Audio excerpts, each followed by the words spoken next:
በጣም ርቦኛል። ቆይ አንተ እናት የለህም? ዝም በይ።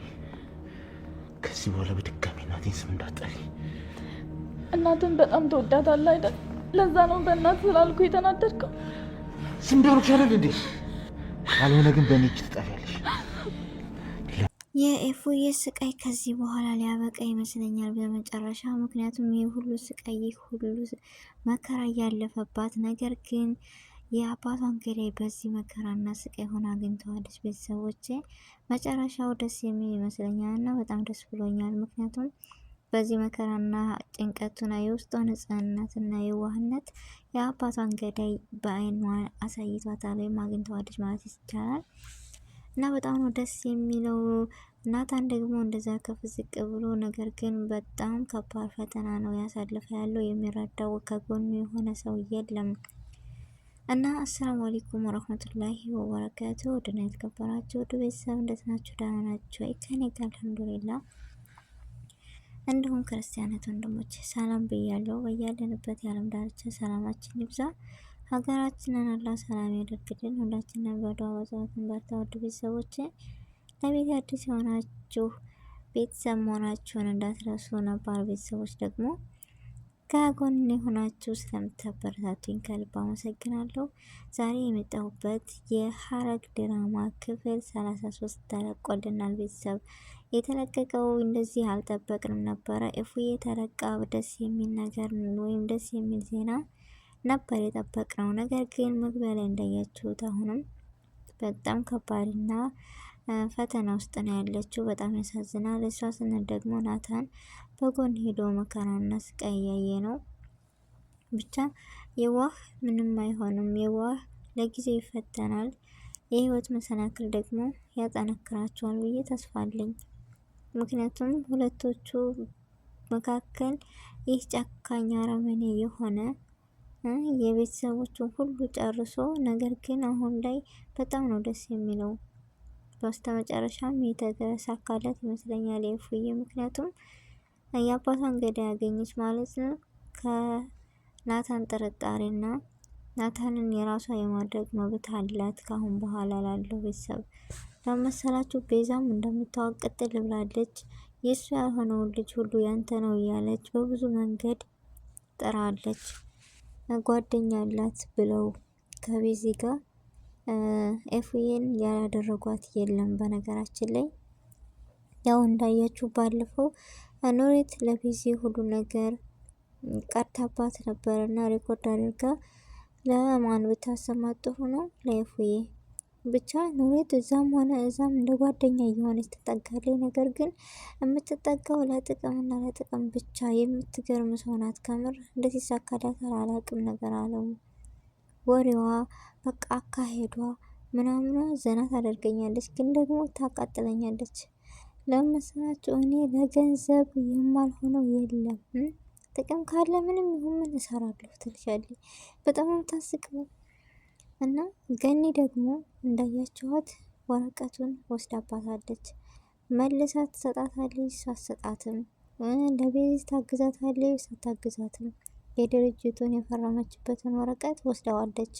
ነገር ግን ሄሮት የጠረጠረችው ማንን ነው? ናታንን ነው። ለምን ብትሉ የጠረጠረችበት ምክንያት ባለፈው ከዚህ እስር ቤት ስወጣ ያ ቤዚን አባት ገዳይ አገኘዋለሁ ብሎ ነግሯን ነበረ። ስለዚህ ጥርጣሬዋ የት ነው ያለው? ከናታን ጋር ነው። ናታን ደግሞ በንዴት ወይም በስሜት የሆነ ነገር ያደርጋታል ብዬ ፈራሁ። ጥርጣሬ ነው እና ሌላ ችግር መግባት ነው። ከባድ ነው። እና ያም አለ ያም ኤፉዬ ከዛ ነገር ልታመልጥ ነው። አምልጣለች ማለትም አልችልም።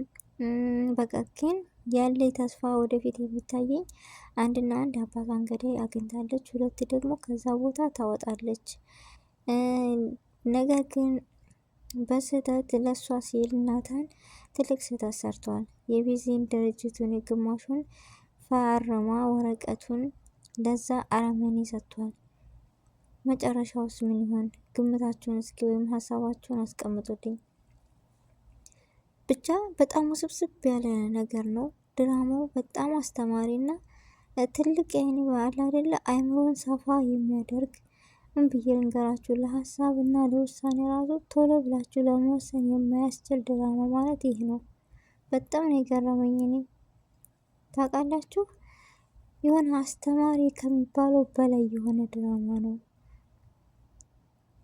እነዚህ ሁለት ልጆች እነዚህ ሁለት ጥንዶች እየተፈላለጉ እያለ በመካከል እሷን ሌላ እሱን ሌላ እየወሰዱ ይህ ሁሉ ከባድ ችግር የደረሰው በጣም ከባድ ነገር።